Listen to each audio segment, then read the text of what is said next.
Imagine a crowded train station and a young girl is waiting for her train. She has exactly 3 minutes before the train arrives. 20 years ago, her mind would have wandered. She might have watched the rain hit the window, she might have just walked around, or let a creative story idea pop into her head. But here's the twist. The second that 3 minute gap opens, her hand drops into her pocket and she pulls out a screen she swipes up. Within seconds, her brain is hit with popular memes and funny figures. The silence is instantly broken. How much has changed in the past 20 years? Humans invented phones, laptops, earpods, tablets, and other electronic devices. Social media is on the rise. The internet rises to be a massive interconnected platform. Before, you had to go to libraries to search for hours just for research. But now, you probably only need less than 5 seconds to type and get millions more results on your laptop. The rise of technology made many things more accessible, but does it truly protect quiet spaces and nurture creativity? Judges and fellow participants, we are witnessing the death of human boredom. These things may feel like minor actions in our lives, but when our time is occupied and without proper rest, we only absorb more information but don't properly process it. The scary truth is that the lack of boredom is killing our creativity and creating social barriers. Thus, immediate measures should be taken to protect our basic human right to enjoy boredom. Let's break it down. First, who is hurting and why are these choices unsustainable?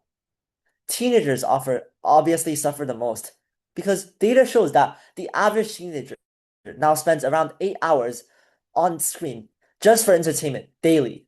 Every gap in life, waiting for a bus, standing in line for lunch, or just sitting through a commercial break, is instantly filled by swiping on a phone.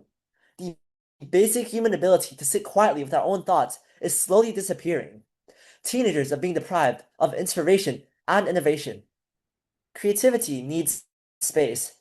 It happens when we're forced to think of something when we're bored and to fill in that empty gap, not when we fill up every time slot in our time schedule and just let in too much information into our brains.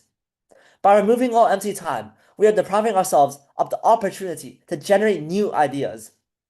Most importantly, losing boredom damages everyday thinking.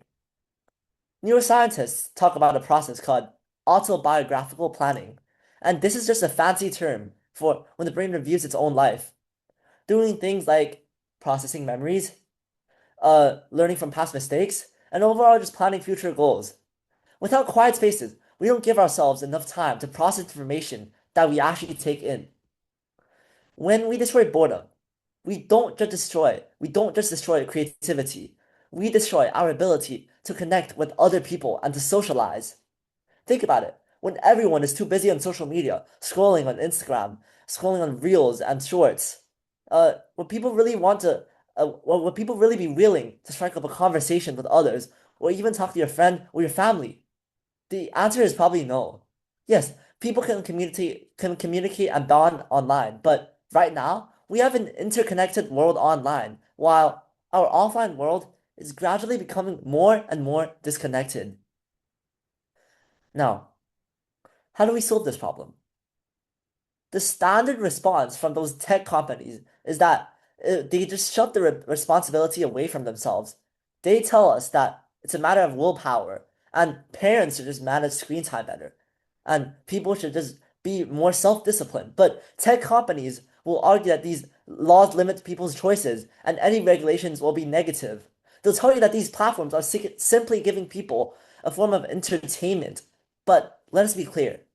A 14-year-old scrolling for 3 hours straight is not exercising free will. They are being manipulated by the world's smartest software engineers and being manipulated by the multi-million-dollar machine designed by the world's smartest people. So when a product is intentionally built to be addictive, relying on individual willpower is no longer a realistic solution. Instead, we need structural and legal protection. The solution can't be found in our phone setting menus, but it must be written into laws. And thus, I propose a two-section plan that gives quiet time back to developing minds. First of all is that we must ban addictive app design. Referring to the new ideas from the European Union, we must outlaw features that hook children. This means permanently turning off video autoplay and stopping the infinite scroll. And after you scroll for 10 videos, the app should hit a hard stop and you must either click next or complete a simple puzzle to continue. This simple digital speed bump, it breaks the spell of the algorithms. It gives our brain a chance to wake up and to choose boredom over the ringing and the constant stimulation. Second is that we must create phone-free schools. We need to expand the global school phone ban, which is already used in over 100 countries and implemented by a lot of schools around the world. By physically banning phones at school, we're not hurting teenagers. We're doing something far more radical and reasonable. We're forcing them to face downtime. We are forcing them to daydream or have conversations with their friends and to actually socialize and go off tech. By changing the enforcing rule on app addiction and expanding the school phone ban, we effectively give students a chance to embrace boredom and regain focus and creativity. People will truly enjoy boredom and realize the importance of it.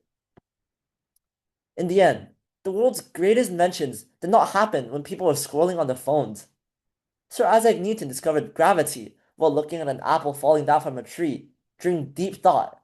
Albert Einstein discovered the theory of relativity while he pictured the space curvature inside his head. These anecdotes all teach us that creativity is nurtured through focus and boredom, not rapid stimulation.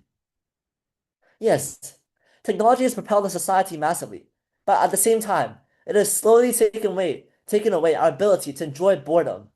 The two solutions that I proposed target the problem of lack of boredom at the source. Creating phone-free schools and regulating addictive app designs both play a big role in protecting quiet spaces. So, next time when you're waiting for a bus or a public transportation, don't just take out your phone and scroll, but instead allow yourself to enjoy a moment of boredom. Thank you.